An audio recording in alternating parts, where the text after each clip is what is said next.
শেরপুর জেলায় গত ফেব্রুয়ারি মাসে কৃষি মন্ত্রণালয় ৯,২৭২ মেট্রিক টন ইউরিয়া সমপরিমাণ ডিএপি, পটাশ, টিএসপি বরাদ্দ করলেও ২০১ জন ডিলার এ সকল সার উত্তোলন করে অধিক লাভে অন্যত্র বিক্রি করে দেন বলে অভিযোগ করা হয়েছে।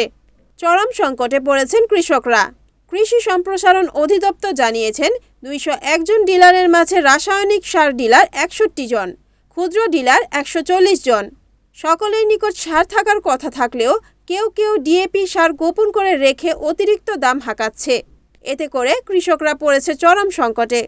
প্রতি কেজি ইউরিয়া ২৭ টাকা বিক্রির কথা থাকলেও বিক্রি হচ্ছে ৩০ থেকে ৩২ টাকা KG.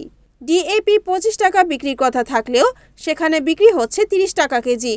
Muriate of potash MOP প্রতি কেজি ২০ টাকা বিক্রি করার কথা থাকলেও সেখানে ২২ থেকে ২৪ টাকা কেজি বিক্রি করা হচ্ছে। টিএসপি প্রতি কেজি ২৮ টাকা বিক্রির কথা থাকলেও ৩৫ টাকা কেজি বিক্রি হচ্ছে।